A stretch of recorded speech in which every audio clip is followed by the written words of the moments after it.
పుష్ప 2 వంటి biggest block buster తర్వాత mega power star Ram Charan తో భారీ ప్రాజెక్ట్ చేయబోతున్నాడు దర్శకుడు సుకుమార్. ప్రస్తుతం పెద్ద సినిమాతో బిజీగా ఉన్నాడు చరణ్. బుచ్చిబాబు దర్శకత్వం వహిస్తున్న ఈ సినిమా ఏప్రిల్ 30న విడుదల కానుంది. ఆ తర్వాత సుకుమార్తో RC-17 పట్టాలెక్కనుంది.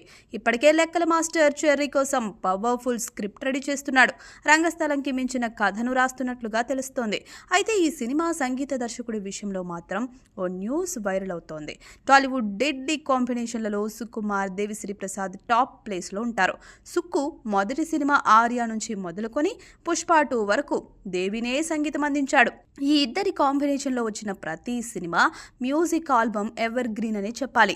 అయితే RC-17కి మాత్రం దేవి వర్క్ చేసే ఛాన్స్ లేదు అన్నట్లుగా తెలుస్తోంది.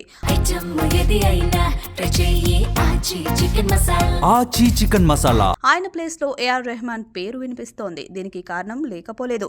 ఇప్పటి వరకు ఎన్నో అదిరిపోయే ఆల్బమ్స్ ఇచ్చిన దేవి ఎల్లమ్మ సినిమాతో హీరోగా డెబ్యూ ఇస్తున్నాడు. ఇలాంటి సమయంలో RC-17కి వర్క్ చేయడం కష్టమని భావిస్తున్నాడట. అందుకే రెహమాన్ పేరు తెరపైకొచ్చింది. ప్రజెంట్ చరణ్ నటిస్తున్న పెద్ద సినిమాకు రెహమాన్ సంగీతం అందిస్తున్న సంగతి తెలిసిందే.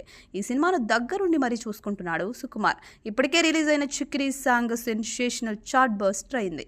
ఈ నేపథ్యంలోనే AR రెహమాన్ పేరుని పరిశీలిస్తున్నట్లుగా వార్తలు వస్తున్నాయి. ఇదే నిజమైతే ఓ విధంగా సుకుమార్ రిస్క్ చేస్తున్నట్లే.